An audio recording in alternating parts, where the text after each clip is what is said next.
Allahu akbar Allah. ajjuma nag dafa doon bis boo xam ne bis bu tedd la ci lislaam.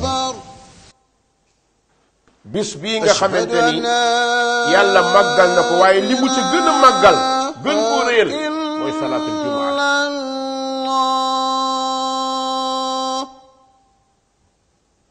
mbokki jullit yi ñu xam ne jàkka nag dafa am ay teggin yoo xam ne képp ku fay dem war nga ko sàmmanteel ndax borom bi kat tabaaraka wa taala bu diglee jaamu yàlla da caa digle nag ak rafetal. ashhadu anna Muhammad. kon àjjuma mooy bis bi gën ci bis yi ndax yàlla subhanahu wa taala ci alquran bi muy wax ci suratul jumaa dafa yaa ayyuha alladina amanu ida nudiya lis salati min yawmil jumaati fasaw ila zikrillah bis yëpp ñu ngi fi yàlla wax na ni bind na juróom-ñaari bis waaye amul benn bis boo xam ne yàlla wax na ci wax jooju lu dul bisu àjjuma. alhamdulillahi la abghi bihi badala hamdan yuballighu min ridwanihi al amala ثم الصلاة على خير الورى وعلى آله وصحبه ساداتنا الفضلاء. Chers frères et sœurs, une étape très importante dans la vie d'une personne, si ce n'est l'étape la plus importante, le temps le plus précieux de la personne, c'est ce temps-là. Ce temps-là, c'est quoi? Cette étape-là, c'est quoi? C'est l'étape de la jeunesse. C'est l'étape de la jeunesse. C'est la chose la plus importante dans la vie d'une personne. C'est pour ça, Allah subhanahu wa ta'ala, quand il parlait de la création de la personne, de sa conception, il a dit subhanahu wa ta'ala qu'on a créé l'homme. L'homme est issu d'une faiblesse. Et de cette faiblesse, il va régénérer. Et il va avoir de la force. Après cette force, il n'aura plus de force et il va vieillir. Et les éléments, quand ils faisaient l'exégèse de ce verset-là, qu'est-ce qu'ils ont dit? Ils ont dit qu'Allah a créé l'homme entre deux faiblesses. La faiblesse d'être un enfant, parce que l'enfant est faible. Il ne peut rien faire. Tout ce qu'il veut, on lui fait ça. Et l'autre faiblesse, c'est quoi? C'est la faiblesse de la vieillesse. Parce que les vieux, ils ne peuvent plus rien faire, comme on le voit. Donc, ces deux étapes-là, il y a une étape qui est très importante dans la vie. C'est l'étape de la force. Cette étape de la force-là, c'est l'étape de la jeunesse. Et c'est ce que Allah subhanahu wa ta'ala souhaite de toi. C'est même ça ce qu'un président disait. Il disait, dis-moi quelle jeunesse tu as, je te dirai quel pays tu seras. Tu vas une jeunesse qui est fainéante. Une jeunesse qui n'a pas d'esprit de compétitivité, une jeunesse qui n'est pas engagée, une jeunesse paresseuse. Sache que ce pays-là sera parmi les pays les plus en arrière parmi ces pays-là. Et il faut revoir ça, il faut regarder dans les pays où on voit maintenant qu'ils se développent. Regardez un pays comme la Chine. Ces pays-là, ils ont des jeunes qui sont engagés, des jeunes qui sont là dans des choses qui sont importantes, des jeunes qui sont dans des choses qui sont profitables. Ils sont à chaque fois dans la quête de connaissances. C'est pour ça qu'on voit ces pays-là, chaque fois, ils sont en avance. Et ils commencent même à dépasser les pays qui étaient des pays développés. S'ils n'ont pas encore dépassé ces pays-là, et nos pays-là qu'on appelle des pays sous-développés, depuis plus de 50 ans, on parle de ça, des pays sous-développés. Et tout ce temps-là, jusqu'à maintenant, on est encore sous-développés. Ils sont à des années-lumière devant nous. Et nous, on ne fait absolument rien du tout. Pourquoi? C'est parce que notre jeunesse, c'est pas une jeunesse qui est engagée. Ou bien la plupart d'entre nous. Parce que Allah, la jeunesse qu'il nous a donnée, c'est quoi? C'est pour qu'on profite. Pour qu'on fasse quelque chose qui va nous profiter ici-bas et dans l'au-delà. Parce que la personne qui sera au paradis, son paradis, il le prépare quand il est jeune. Sa vie d'ici-bas aussi, sa réussite, il prépare sa réussite en étant jeune. Donc, pour savoir si une personne va réussir, oui ou pas, il faut regarder comment il gère sa jeunesse. C'est pour ça les Arabes, avant le prophète, alayhi salatu wassalam, ce qu'ils regrettaient le plus, les Arabes, ce qu'ils regrettaient le plus, c'est de devenir vieux et que des choses, ils se rappellent des choses et se remémorent des choses qui les ont dépassés. Et ils se disent, oh, si seulement la jeunesse pouvait revenir pour que je fasse telle chose. Mais je ne peux plus le faire. Donc là, ils se rendent compte des fautes ou des choses qu'ils avaient laissées, qu'ils n'avaient pas faites. Pourquoi? Parce que c'était la folie de jeunesse qui les avait prises. Donc ils sont devenus vieux, ils sont devenus rien du tout. Donc c'est pour ça, ils disaient, les Arabes, ils disaient, Ala layta shababa ya'udu yawman fa ukhbirahu bima fa'ala al-mashibu. Ils disaient, oh, si seulement ma jeunesse pouvait revenir pour que je lui informe de ce que j'ai fait de ma vieillesse. Si seulement ma jeunesse pouvait venir pour que j'informe ma jeunesse de ce que j'ai fait de ma vieillesse. Donc c'est très important. C'est pour ça Allah subhanahu wa ta'ala tous les prophètes qu'il a envoyés, subhanahu wa ta'ala, c'était des jeunes. Tous les prophètes, c'était des jeunes. Allah, il n'envoie pas de bébés qu'il appelle à l'islam. Allah, il n'envoie pas de vieux. C'est pour ça, des fois, vous voyez, dans certains médias, ils nous mettent des prophètes. Ils demandent que c'était un prophète qui était vieux, qui avait la barbe blanche, la tête blanche. Mais c'était pas ça. Les prophètes, c'était des jeunes. C'est pour ça même Allah, il nous dit dans le Coran, quand il nous parle d'Ibrahim alayhi salam, il dit, subhanahu wa ta'ala, Inna sami'na fatan yadhkuruhum yuqalu lahu Ibrahim. On a entendu un jeune, parce que le jour où Ibrahim a exterminé les dieux, les statues que ces gens-là avaient façonnées, il y avait une vieille dame qui avait vu ça, mais le peuple n'avait pas vu ça, parce qu'ils étaient sortis. Ibrahim, il a fait ça. Et là, il y a la vieille dame qui disait, Inna sami'na fatan yadhkuruhum yuqalu lahu Ibrahim. J'ai vu un jeune. Ce jeune-là, il s'appelle Ibrahim. C'est lui qui a fait ça à vos dieux. Pour vous montrer quoi? Pour vous montrer que les prophètes, c'était des jeunes. Et Allah, il nous parle de l'importance de cette jeunesse-là quand il nous parle de Suratul Kahf. C'est pour ça que le prophète sallam, il incitait les sahaba, les compagnons, pour qu'ils apprennent, qu'ils lisent à chaque fois, chaque semaine, ne serait-ce qu'une seule fois, Suratul Kahf. Pourquoi? Parce qu'en lisant cette sourate-là, tu vas te remémorer de beaucoup de choses. Ça va te remémorer. Ça va te faire que tu reviennes en arrière et que tu revois ta vie, ici-bas et ta vie de l'au-delà. Allah, il nous parle de Suratul Kahf, de ces jeunes-là. Il nous parle de ces jeunes de la caverne. Il dit quoi, subhanahu wa ta'ala? Il dit, Innahum fityatun amanu bi rabbihim wa zidnahum huda. C'était des jeunes déterminés, des jeunes engagés, des jeunes qui voulaient faire disparaître l'idolâtrie sur terre, qui voulait faire disparaître ce que Allah n'agréait pas sur terre, jusqu'à ce qu'on les a combattus. Ils se sont réfugiés vers la caverne. Et Allah les a conservés là-bas pendant 309 ans. Ils étaient là-bas. Pour montrer quoi? Pour montrer l'importance de la jeunesse. Et le prophète sallam, il nous disait dans un hadith sallallahu alayhi wa sallam, il disait, profite de 5 choses avant que 5 choses ne viennent. Et parmi ces 5 choses-là, le prophète sallam, il disait quoi? Il disait, profite de ta jeunesse avant que ne vienne la vieillesse. Parce que quand la vieillesse viendra, tu n'auras plus cette force-là, cette détermination-là. Tu voudras faire quelque chose, tu vas essayer, tu ne pourras pas faire ça. Regardez les vieux qui pouvaient courir 1 kilomètre. Maintenant, ils ne peuvent même pas courir, ne serait-ce 100 mètres. Donc, pour vous montrer qu'il y a une étape de la vie, si ça t'échappe, c'est fini. Et au moment où nous vivons, les Européens, les Occidentaux, ils savent ça. Ils savent que la richesse d'un pays, la richesse d'une communauté, c'est quoi? C'est sa jeunesse. C'est pour ça qu'ils investissent tout. Pourquoi? Pour faire disparaître cette jeunesse-là.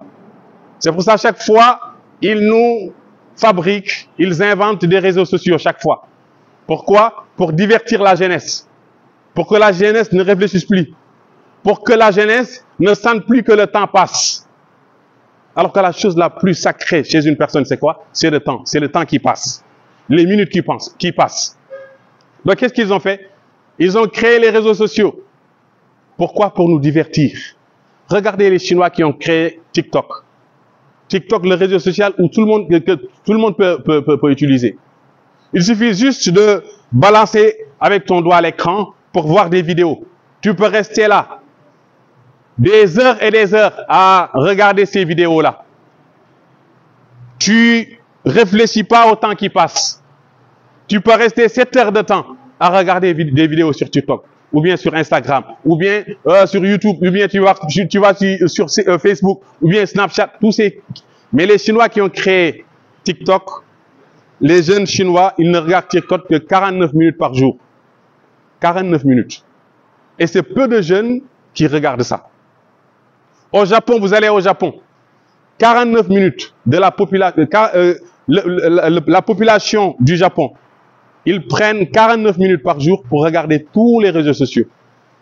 49 minutes, ça leur suffit pour regarder les réseaux sociaux. Donc, le temps qui reste, ils sont dans la recherche. Ils sont dans l'acquisition de connaissances. Ils sont dans les voies et moyens pour voir comment faire pour faire développer notre pays. Pour ne pas faire que notre pays descende. Quand on est jeune, Allah nous donne tout. Tout ce que tu vas apprendre, tu peux l'apprendre dès à présent. Il y a des choses qu'on te dit que c'est des choses difficiles. Par exemple, je donne un exemple. Mémoriser le Coran, on te dit que c'est difficile. Allah t'a donné la tête. Il t'a donné l'intelligence pour que tu puisses faire ça. Si tu fais des efforts en étant jeune, tu vas mémoriser le Coran. Il y a des gens qui te disent, ah, on ne peut pas être ingénieur sur tel domaine, ou on ne peut pas connaître quel domaine, parce que c'est pas notre qualification. Alors que toi, en étant jeune, si tu fais des efforts sur ça, tu le fais, Inch'Allah, tu vas avoir les fruits. Des fois, il y en a qui te disent, ah, pour être un ingénieur en informatique, c'est très difficile. C'est pas difficile. Si toi, tu as l'abnégation, tu as la volonté de faire ça, tu vas l'être. Un autre domaine aussi, tu veux exceller dans ce domaine-là, tu vas le faire. Mais c'est en étant jeune qu'on prépare ça. Et l'importance de la jeunesse, Allah subhanahu wa ta'ala, il le sait et il nous l'a dit. Il a dit au prophète alayhi salatu wassalam que le jour de la résurrection, il y aura 7 types de personnes qu'Allah va protéger du soleil, parce que le soleil va descendre jusqu'au niveau de la tête des gens. La chaleur sera infernale. Regardez, à Dakar, il fait presque 30 et quelques degrés, ou bien un peu moins. Vous voyez la chaleur que ça dégage. Alors que le soleil est à des millions de kilomètres. Mais Allah, le jour de la résurrection, va faire descendre le soleil. Et les gens vont souffrir, qu'Allah nous en préserve. Mais il y a 7 types de personnes qui seront sauvées. Parmi ces personnes-là, ce sera ce jeune-là. Quand il était jeune, il était voué à l'adoration d'Allah subhanahu wa ta'ala. Il était voué à l'adoration d'Allah subhanahu wa ta'ala. Quand c'était l'heure de la prière, il priait. Quand c'était le moment de jeûner, il jeûnait. Quand c'était le moment de faire les ordres d'Allah subhanahu wa ta'ala, il le faisait. Quand c'était le moment de s'abstenir de ce qu'Allah subhanahu wa ta'ala a dit de s'abstenir, il s'abstenait. Donc ce jeune-là, le jour de la résurrection, Allah va le couvrir de son ombre, subhanahu wa ta'ala. Il a dit, sallallahu alayhi wa sallam, que le jour de la résurrection, l'homme ne marchera pas un pas sans qu'on lui demande qu'est-ce qu'il a fait de sa jeunesse. Cette jeunesse-là, c'est-à-dire cette chance que vous avez d'être jeune et que vous n'avez pas profité pour faire des choses qui vous sont profitables. Ce jour-là, Allah va vous demander ça. C'est comme s'il y a quelqu'un qu'on a donné 10 000 francs. On lui dit, voilà, fais-moi dépenser 10 000 francs sur quelque chose de profitable. Après, tu viens, je vais voir qu'est-ce que tu as acheté. Tu viens vers Allah. Je donne juste un exemple. Walillahi al-mathalul a'la. Tu viens, tu t'amènes des cigarettes, par exemple. Ton parent te donne ça. Tu as 10 000 francs, va acheter des choses profitables. Tu amènes des cigarettes à ton parent. Tu amènes de la cocaïne, par exemple. Tu amènes des puffs à tes parents. Qu'est-ce qu'ils vont dire? Donc le jour de la résurrection, Allah subhanahu wa ta'ala va te demander, ta jeunesse, tu l'as fait de quoi? Non, ma jeunesse, je me droguais. Je fumais. Je sortais avec les filles. Je trichais. Je mentais. Je volais. J'avais des compagnons qui étaient mauvais. C'était ça mon passe-temps. Et qu'est-ce qu'on te dira ce jour-là? Tu as bousillé ta vie. Tu as vu que quand tu étais sur terre, les autres ont réussi, toi tu n'as pas réussi. Et ici aussi tu viens, tu ne vas pas réussir. Et l'échec le jour de la résurrection, c'est l'échec le plus redoutable des échecs. Parce qu'ici, sur terre, on peut vivre maximum 100 ans. Maintenant c'est fini. Mais là-bas, c'est une vie qui ne finit pas. Imaginez-vous une vie où on te torture, on te châtie. Il n'y a personne qui intervient. Et ça va être éternel, subhanallah. Un châtiment éternel. Il n'y aura personne qui va vous protéger. Il n'y aura pas de police, pas de gouvernement. Non, il faut qu'on fasse un recours pour voir. Non, parce que peut-être on a fait une erreur ici. Non. Parce que tu seras ton propre juge. Ce jour-là, tu seras ton propre juge. Tu vas juger toi-même. Parce qu'il le dit, subhanahu wa ta'ala, l'homme connaît mieux que lui sa propre personne. Donc, il faut profiter de cette jeunesse-là. Il faut profiter de cette jeunesse. Passez moins de temps sur les réseaux sociaux. Parce que ça ne vous profite pas. Comme je vous l'ai dit, il y a l'hormone qu'on appelle dopamine qui va finir par vous dominer. Jusqu'à ce que tu ne pourras pas te délaisser de ces réseaux sociaux-là. Et les personnes qui sont tout le temps sur les réseaux sociaux vont devenir des idiots, en fait. À la fin, ils vont devenir des idiots. Ils vont pouvoir plus réfléchir. Le temps que tu passes dans les réseaux sociaux, essaie de lire un bouquin. Ou bien tu passes du temps sur les réseaux sociaux. Regarde ce qui est bénéfique pour toi. Fais des recherches. Fais des recherches.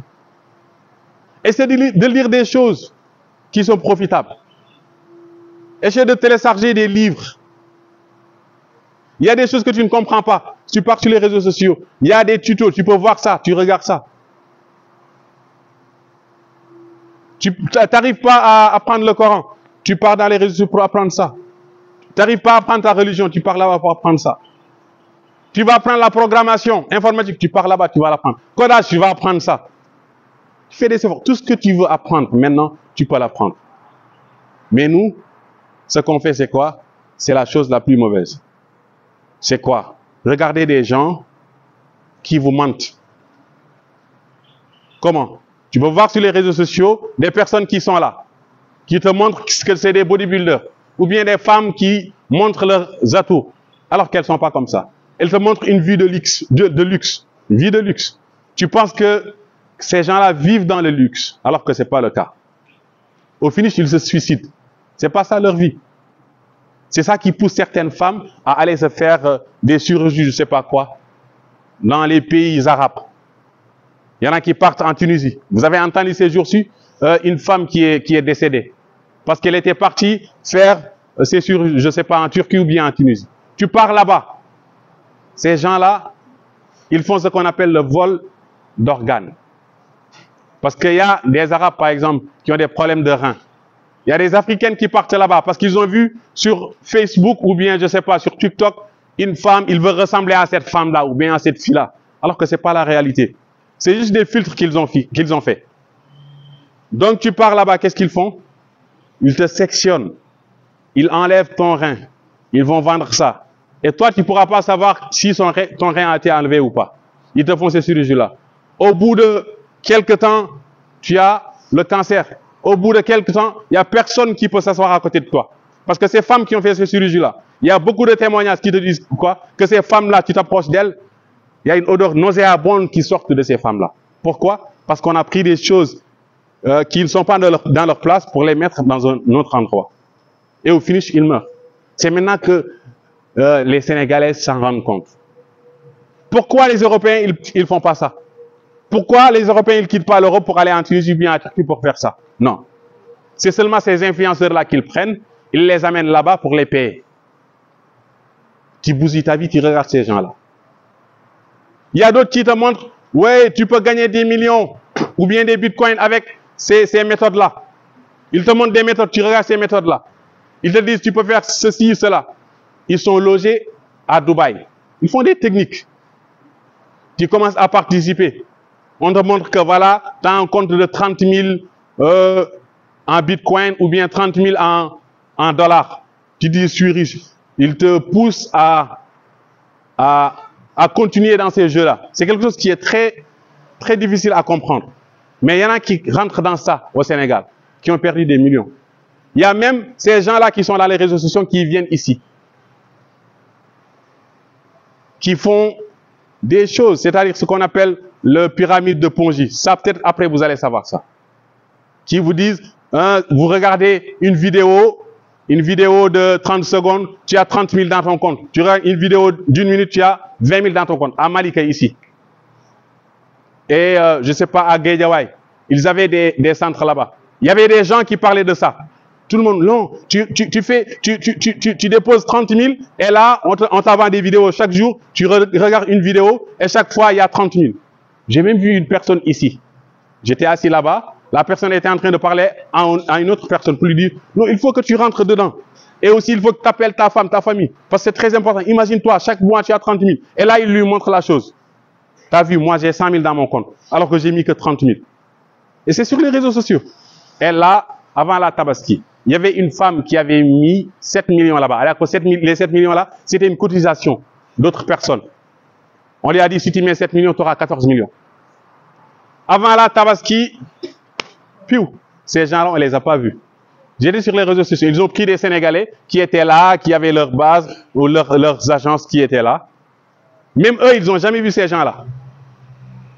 Donc c'est comme ça que ça se passe. Et d'autres choses encore qui se passent dans les réseaux sociaux. Et nous, on ne se réveille pas. C'est seulement ces choses-là qu'on regarde. Le musulman, il doit être futé.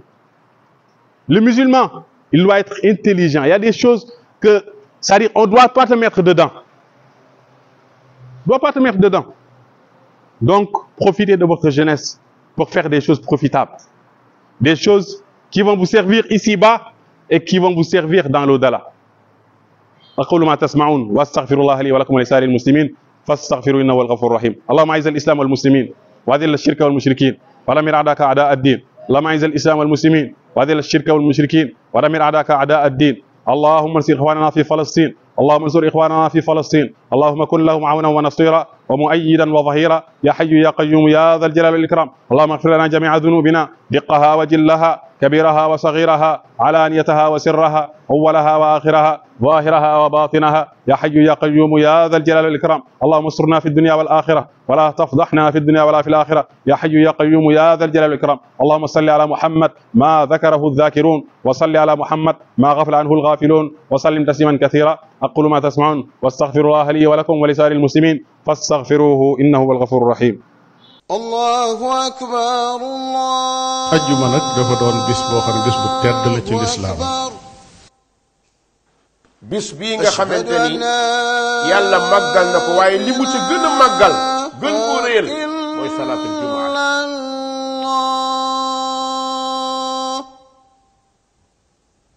mbokki jullit yi ñu xam ne jàkka nag dafa am ay teggin yoo xam ne képp ku fay dem war nga ko sàmmanteel ndax borom bi kat tabaaraka wa taala bu diglee jaamu yàlla da caa digle nag ak rafetal. ashhadu anna muhammad kon ajjuma mooy bis bi gën ci bis yi ndax yàlla subhanahu wa taala ci alquran bi muy wax ci suratul jumaa dafa yaa ayyuha alladina amanu ida nudiya lis salati min yawmil jumaati fasaw ila zikrillah. bis yëpp ñu ngi fi yàlla wax na ni bind na juróom-ñaari bis waaye amul benn bis boo xam ne yàlla wax na ci wax jooju lu dul bisu ajjuma.